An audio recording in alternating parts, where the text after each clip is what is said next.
Hi, Vanessa. Hi, Cara. You know, the word autonomy gets thrown around a lot, right? And it sounds great in theory. It sounds hard to implement in reality. And it's such a breath of fresh air to actually hear from someone who understands what autonomy means in every sense of the word, and then how to implement it in the raising of a child. So Emily Edlynn is a licensed clinical psychologist. She specializes in pediatric psychology, and she has a podcast of her own called Psychologists Off the Clock, which is excellent.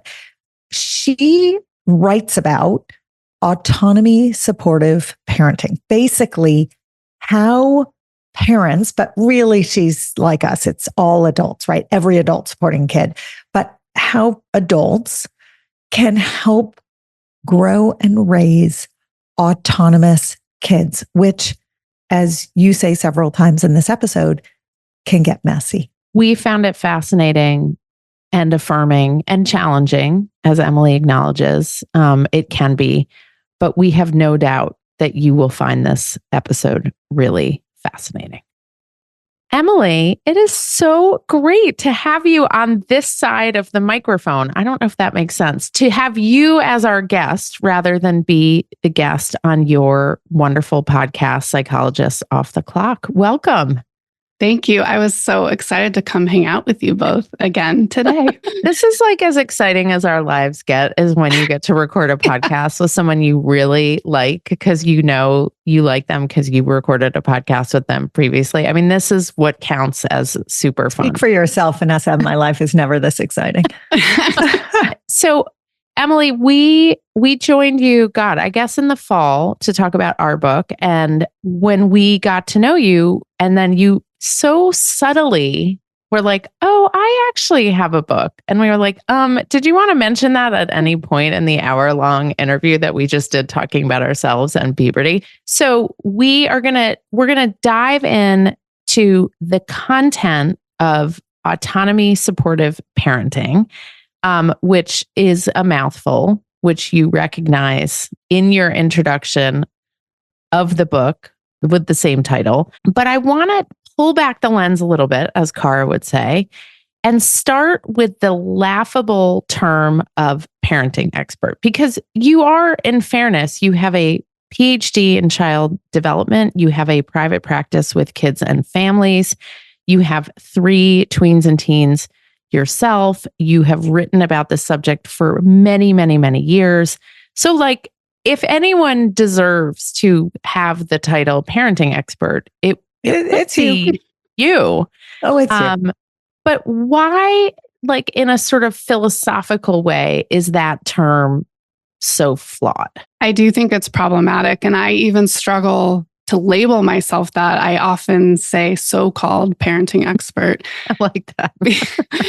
Because it implies that there is an answer, or that there's something that the expert knows that you need to know to parent well. And I think what it can do is it removes more of our natural instincts and trust in our own sort of this feels right or this doesn't feel right.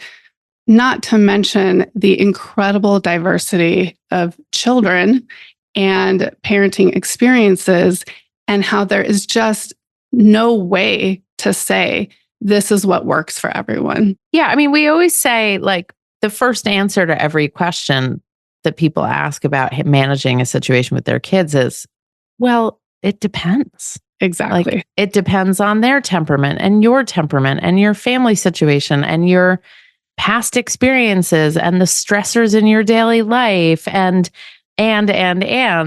So, yes, it depends, except we are inundated in these years and parents have been for a long time with so much data and advice and opinions. And now it's social media accounts and, all of that about what we should be doing to raise the best version of our kids, whatever best means. Can you walk us through a little bit of the history of sort of like parenting advice and styles of parenting so we can land in the conversation today? Right. Because when we start our conversation with a debunking of the word expert, it's like we're cutting ourselves off at our knees, right? None of us like to use that term. And yet there are guardrails that have clearly been established over time that make the work you do, and in a related way, the work we do, important, sort of amplifiable information. So take us on that journey. So I first recommend Jennifer Senior's book, All Joy and No Fun. She really does a good deep dive journalistically into the history. But I cover it as well because I think that it's really important to understand where we've been and why we're maybe where we are today, and how I would characterize today's parenting. I've called it kind of hyper parenting or intensive parenting, but it's this idea of parenting really hard and being super focused and driven and achievement oriented in our parenting. And of course, many of us parenting today grew up in the 80s where that was not what we grew up with. No, we grew up with a can of Tab and a cigarette. That's what we grew up with. Yeah, it was 1 calorie parenting. I mean, I was the latchkey kid coming home and watching Hawaii Five-0 while I did my homework by myself. I mean, that sounds kind of awesome. I'm not going to lie. I kind of miss it. So I think if we trace it back, the 90s is when parenting guidance became this sort of amplified, tied to media and scary interpretations of science that started this whole kind of rabbit hole down parenting from fear. And a specific example of this is this research done on self-esteem in children, and that parents who weren't praising their children enough would have children with low self-esteem. And somehow this caught fire, and this is kind of the origin of everyone gets a trophy and everyone's special, and this kind of idea of overly praising, which then became overly centering children as well. And so this sort of picked up steam in the 90s, and then early 2000s is really that helicopter parenting entry where it became more about we have to curate our child's existence, optimize, maximize their well-being and their opportunities. And, the whole like Tiger Mom stuff, and really convert it into this intense way of approaching parenting that has persisted today, as much as the term helicopter parenting has been sort of, now we see it as a negative, but we're doing it. Honestly, we're still doing it. Right. Where we're engaging in the very behavior that we're criticizing. Which, by the way, not to compare it to something like zits, but we pop a pimple, we know we shouldn't pop a pimple, right? Like this is what we do.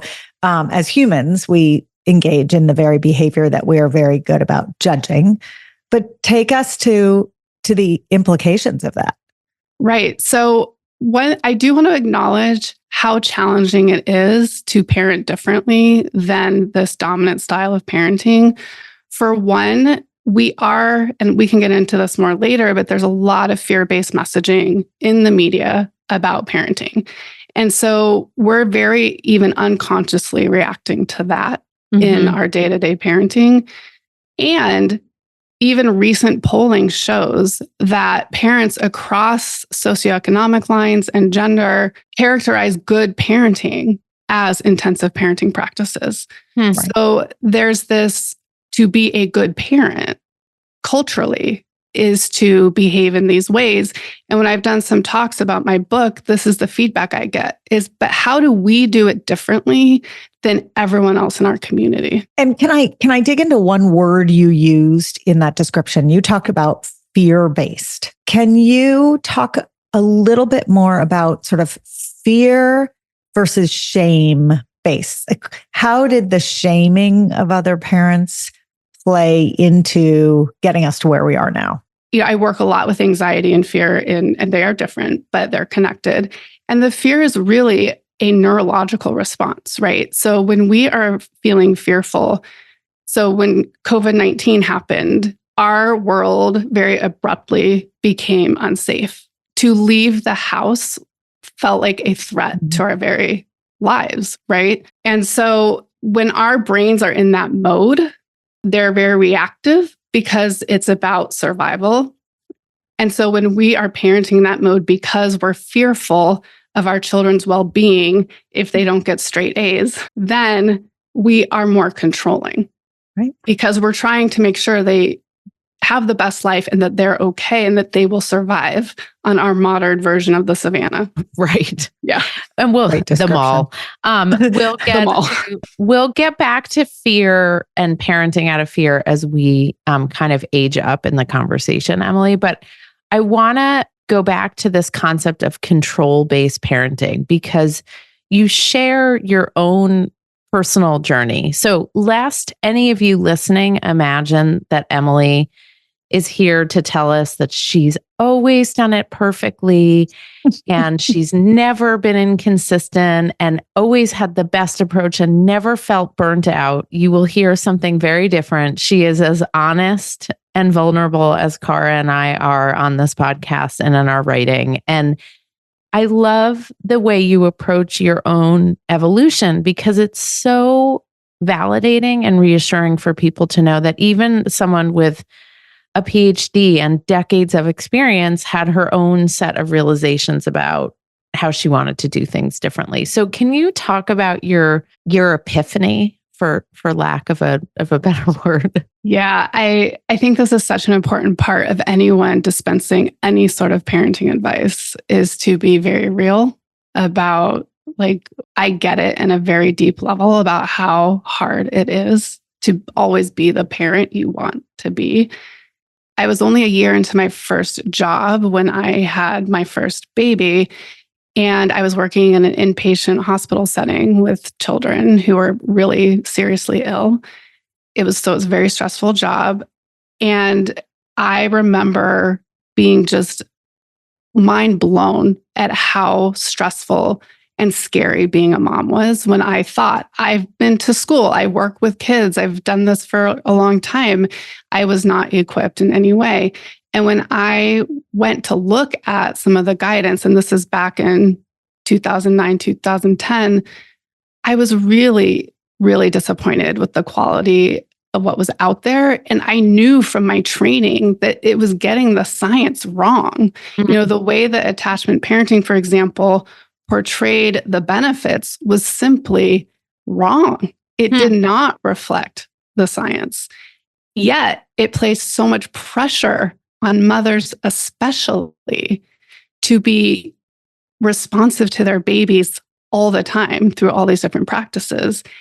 And I actually remember the epiphany I had when I realized I could just let my baby cry so I could take a shower instead of spend days without showering. So I share all that because mine was in the Exercaucer. That's how I took a shower. That was my babysitter at the Exercaucer. I mean, I felt the same way. I'm going to say, I was a trained pediatrician seeing patients in the office every single day. And I literally got handed this baby in the hospital and looked at my husband and said, what are we supposed to do? Yeah. I mean, it's kind of That's terrifying. Bananas. Yeah. That's like as crazy as it gets. He's like, I'm a cardiologist. I don't know. Don't ask me. So, Emily, first of all, thank you for that. Like, it is so lovely to be in community with you and kind of owning our own foibles and our own journeys. And I want to get into what you did espouse at some point in your journey when you basically couldn't function anymore because you were so burnt out and so exhausted and you had 3 little kids. But I'm going to use the term, like the big overarching term, right? Autonomy, supportive parenting. Someone needs like an acronym or a nickname or something. Like, I appreciate your devotion to the science and the research and the terminology, but what you originally started writing about was a term that you coined as lazy parenting. Yes. Which I'm kind of obsessed with. I know. Sort of what I did last night, but it doesn't have the same like authority and it has a little bit of a negative connotation. But let's dive into this ASP. We're going to call it ASP. Okay, we're going to call it ASP. Let's do it. Let's do it. Let's just upend the clinical world. What is it conceptually? And then we're going to dig into the different aspects. But what's the overarching concept behind it? Okay, so I agree. And I really wish we could have come up with a much sexier title, but it is what it is. So ASP is actually connected to a larger theory called self-determination theory. Some people may be familiar with, but it's this idea that we all as humans have three fundamental needs, which are autonomy, competence, and relatedness.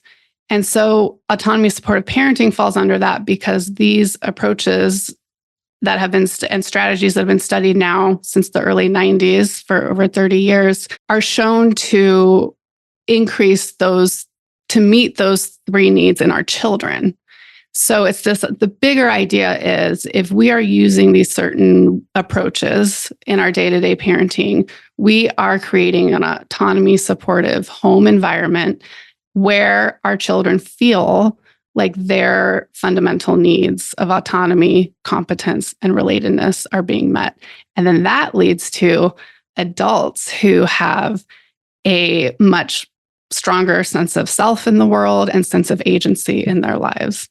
I'm wondering if people who are listening are thinking, well, I've heard about attachment parenting for all of these years, attachment parenting being a very catchy phrase. How is autonomy supportive parenting different from, do these conflict? This sounds like it conflicts, autonomy versus attachment. Can you just quickly walk us down sort of where those two things intersect or overlap and where this is really its own unique philosophy? Absolutely. So I think where there is overlap is the relatedness piece. So even though autonomy supportive parenting uses autonomy, it's really capturing all three of those fundamental needs.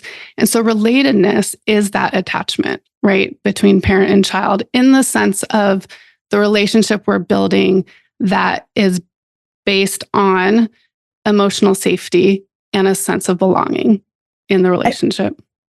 And that is a beautifully concise description that I couldn't have said. You said it much better than I could have, but I kind of teed you up for that because in a world of helicopter and competitive parenting, the terminology that goes along with philosophies of parenting, they're designed to compete with one another, right?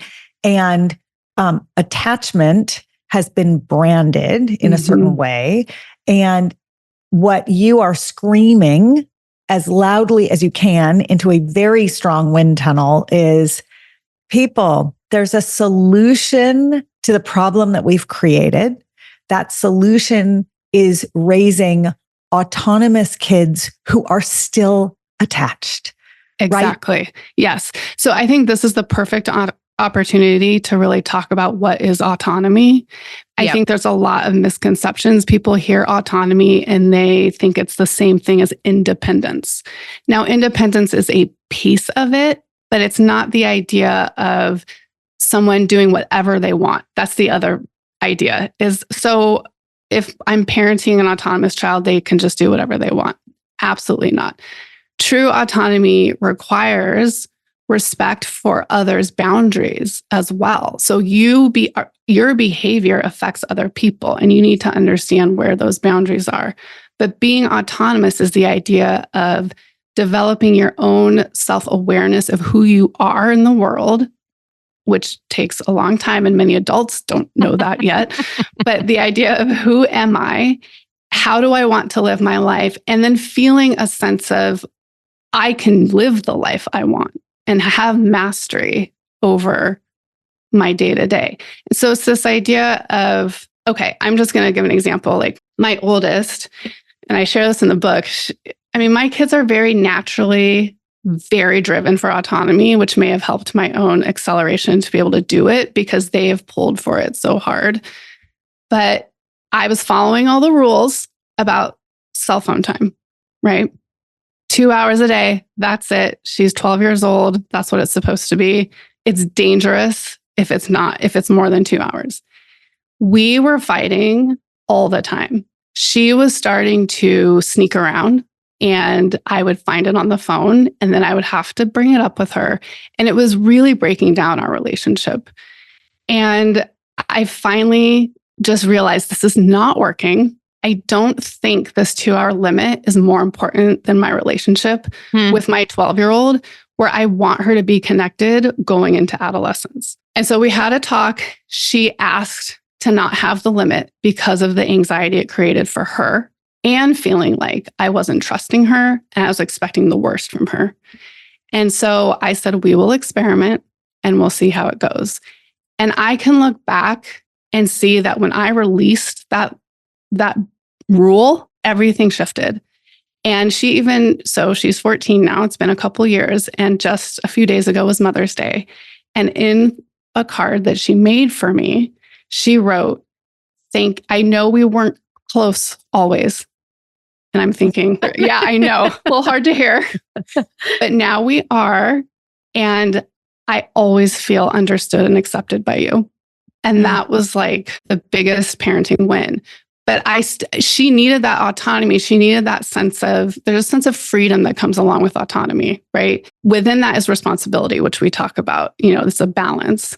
I think that's an example of she needed to flex some autonomy in that situation. And I needed to give her the opportunity. Round out that story. Tell our listeners how that doesn't mean you totally took your hands off the wheel and had no rules around screens. Right. So the rule that will always be in our house is the phones are not charged in the rooms overnight, and that there is a cutoff time. That cutoff time has shifted a bit, but it's 9:30 right now, and the phone goes in the bathroom and is charged. And I have shifted a little bit more to when there's a problem, then we'll respond and tighten up again. But if you can show you can handle it, then it's okay. I think that's exactly right. And this, to your point, and to a point we make repeatedly on this podcast, that each family is going to do it differently in their own way. And within each family, different kids need different limits. One of the most common questions we get from listeners has to do with, what do I do when a certain set of rules works for one kid and doesn't work for another? And that is really, really common. So I'm excited to have you back in a couple of years to see for your next two how this is going, because Murphy's Law is that path for one child is going to go in a different direction. Situationally, it's just different for each child. These devices are evolving, the kids are evolving, the data is evolving, the recommendations are evolving. And so it'll be fun to hear from you sitting in the expert chair, how it does or doesn't work for your next kids coming up. Well, a couple of things on that. One is when we had the talk about not having the 2-hour limit, we also talked about the expectations around continuing to do her chores, spending time with the family, seeing her friends in person, keeping up with her schoolwork. So there was all of this tied to it. It wasn't just a carte blanche, you can just do whatever you want on your device. It was more, I identified my fear was the phone taking over her life and her becoming addicted. I didn't have evidence of that being true yet. And so what I set up with her were the clear expectations around what this freedom would include and what I needed to keep seeing from her. So I hope that helps kind of round that out too. Yeah. I mean, I think, Emily, that reflects the conversation we had with Michael Rich, which is that he wants kids to fill up their jar of marbles, or I can't remember the metaphor he used, of all the things they do. And then in the leftover space, they can have time on a digital platform, phone, Xbox, whatever it is. But that there are baseline expectations, activities, interactions that must happen before the other stuff can happen. But I want to explore a little bit more. You talked about, setting up limits, and I want to explore, Cara talks about explaining the why of rules and limits. And you use the phrase, the rationale, explaining the rationale for rules, which is actually a much catchier phrase than autonomy, supportive parenting. Can you guide us because in the scenario you gave, there was a limit and your daughter reacted to it. And there was a kind of a a rift and a coming back together. But let's say you're choosing to proactively set up some limits and some rules. How do you go about that in a way that encourages kids' autonomy? One thing I want to acknowledge here, when you were talking about differences across children and meeting them where they're at and what they need, is really the importance of executive functioning, which is tied to neurodivergence. So kids with ADHD and autism, for example, or even highly anxious kids, their brains are literally, those neurons are firing differently.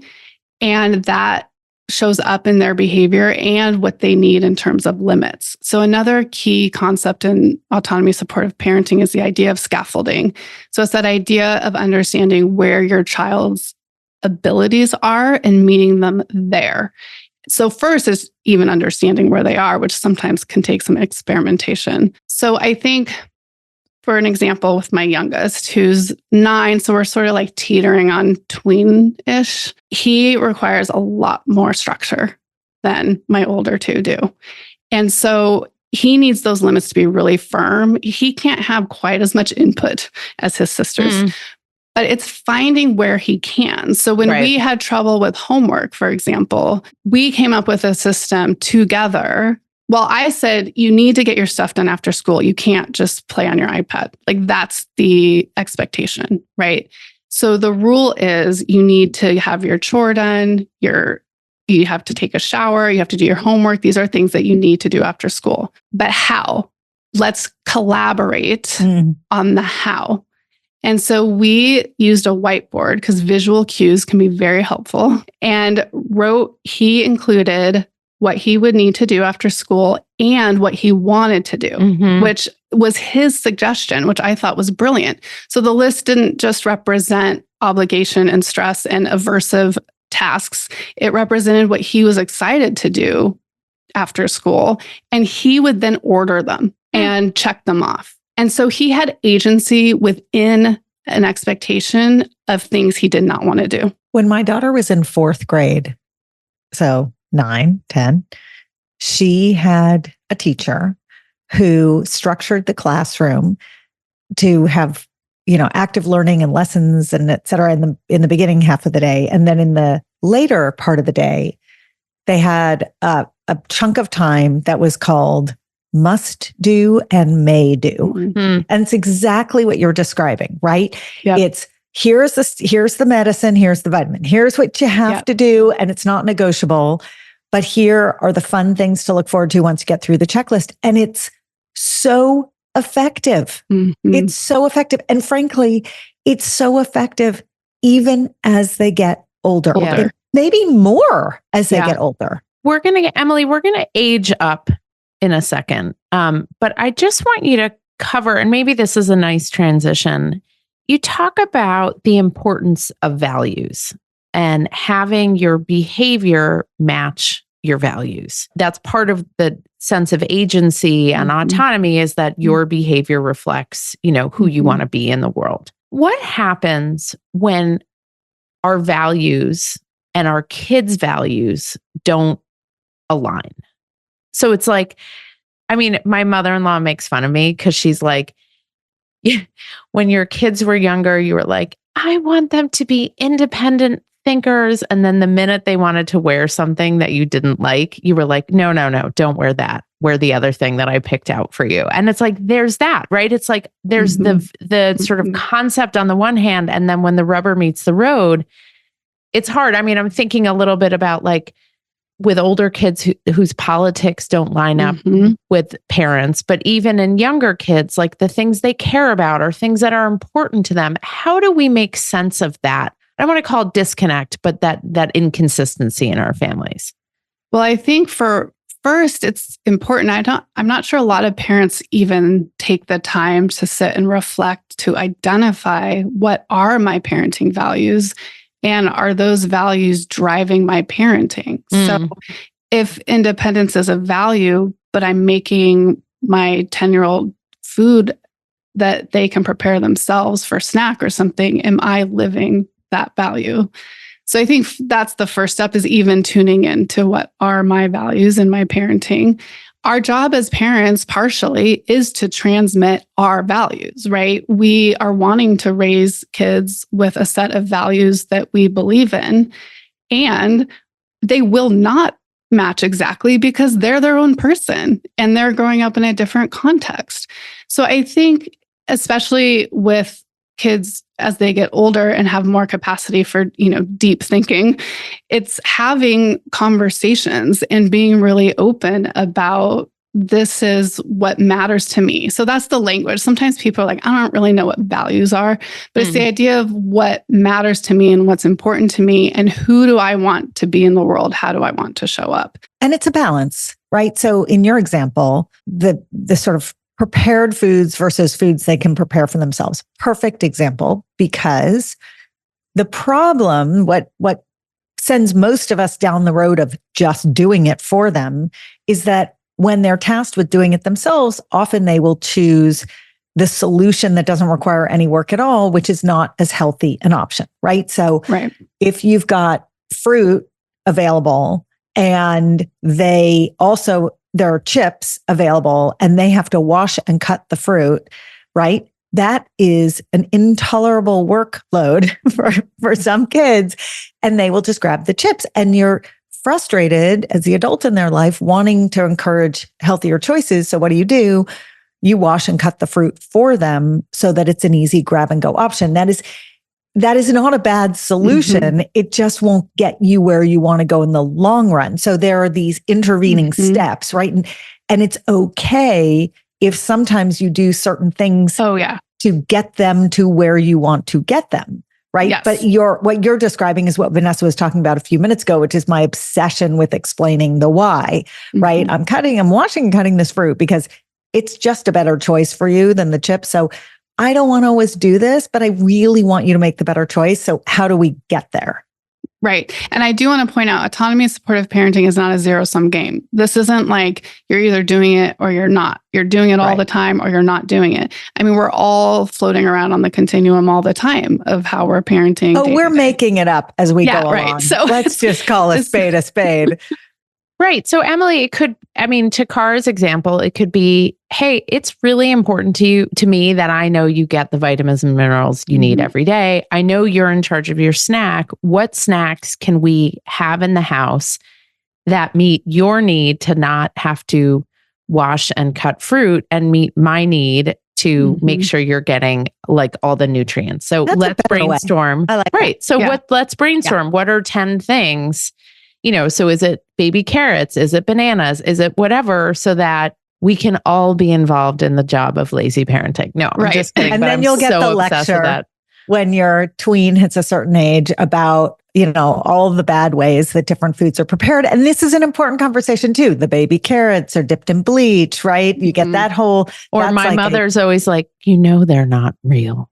They're not actually baby carrots. And I'm like, I don't care because my kids eat them and then they get vitamin K and then I'm like done. And please don't ruin this for me. Thank you. I will say some of the best parenting moments around nutrition are the debates when kids gain knowledge about, how foods are mass marketed and mass prepared and all that. And it becomes, this is where the autonomy piece becomes fun because now you've empowered your kid to have voice and have say, and they have a lot to say about what's sprayed on our food in order to keep it fresh for longer. And oh, by the way, they are often right. These kids, they get a lot of bad information. They get some good information out there. Yeah. And engaging in the conversation is really important. Vanessa has her mouth is agape. No. It's a perfect segue to talk about how autonomy supportive parenting changes as kids get older and more knowledgeable and independent. To Car's point, all of a sudden they're giving us information and they're telling us things we didn't know already. And they're participating in the conversation in a larger way. But in a kind of more sweeping sense, how does it change as kids really truly become, independent in the way that people traditionally think of independence? Well, for one thing, they really do need fewer limits.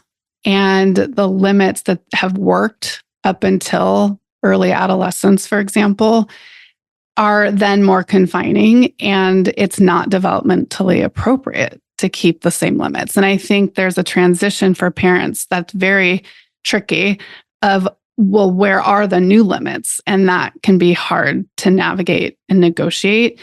And this is where the relationship piece comes in, and how we were just talking about these amazing conversations that teenagers with their more developed cognitive skills can have, is the chance to really use an autonomous mindset, which is a lot of curiosity and openness to discovering who your child is becoming, rather than imposing, this is who my child is. And that's a big idea, but how that plays out are through these deep conversations that pop up, right? So if they feel like my parent really is interested in what I think, that is huge for them to be overall more communicative about everything.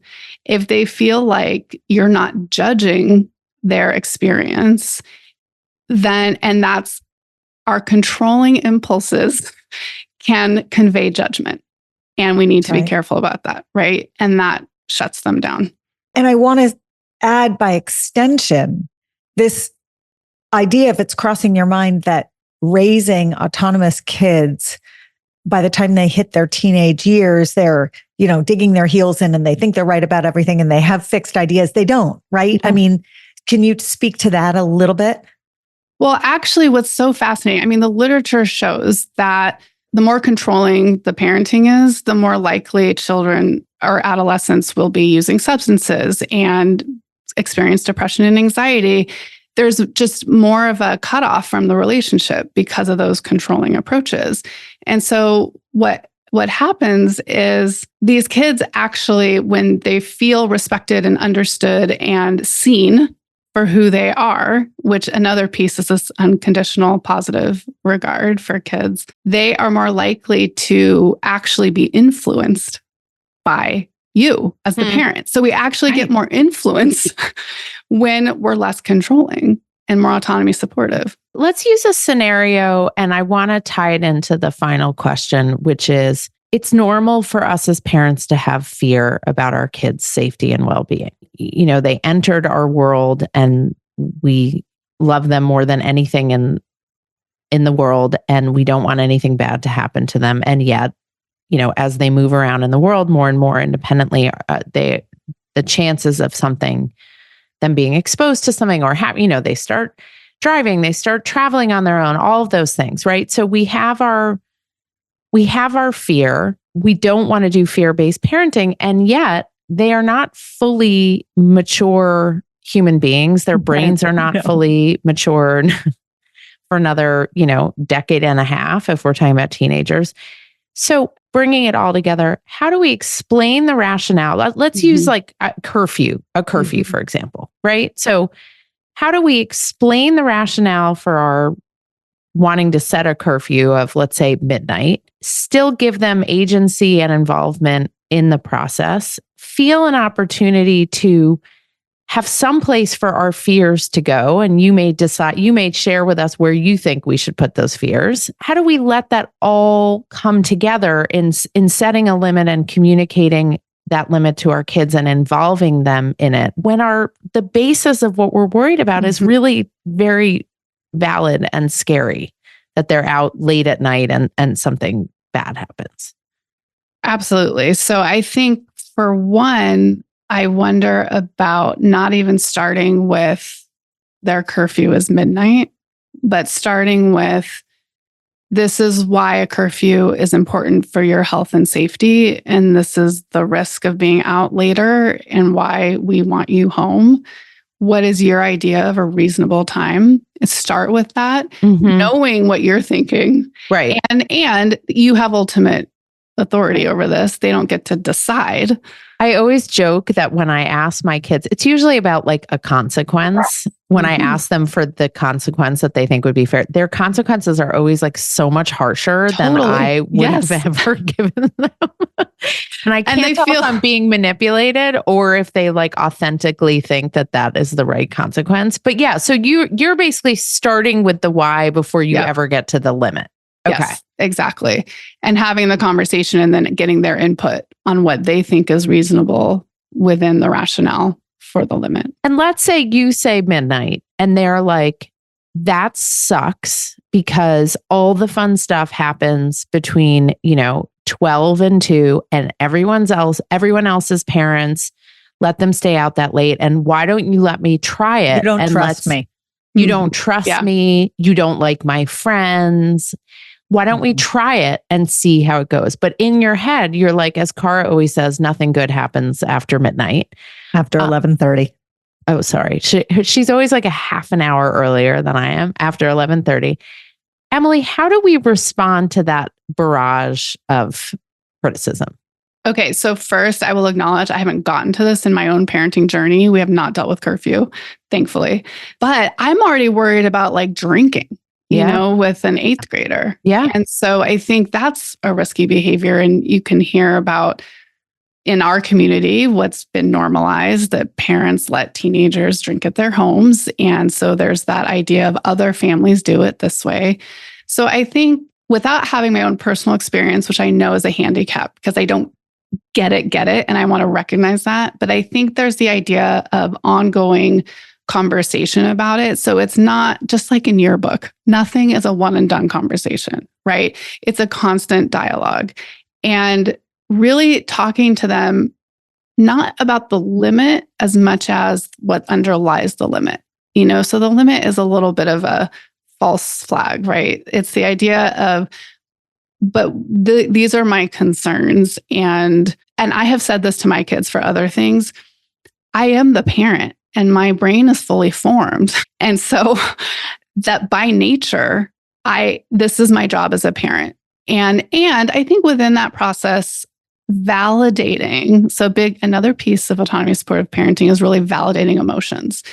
And so really validating their experience with the limit and showing a lot of compassion for how it affects them and what they feel about it. And I actually do this all the time with my kids, where we have a very emotional conversation but the limit's not changing.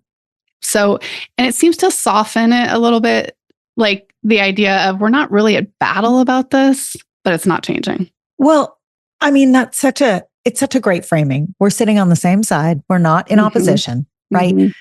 But also it lands at a place that I think philosophically you land, which is the ultimate goal of autonomy supportive parenting is to raise an autonomous child. Mm-hmm. And one of the skills an autonomous person has is the ability to set limits for one's self.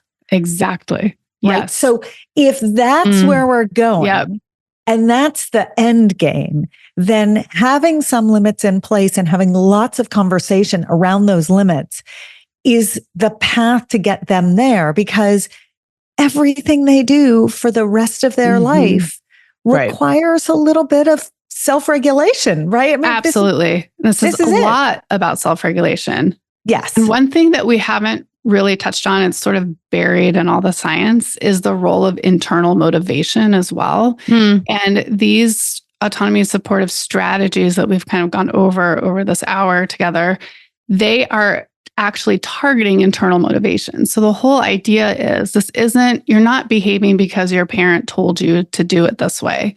It's coming from their own beliefs and rationale for even things they don't want to do.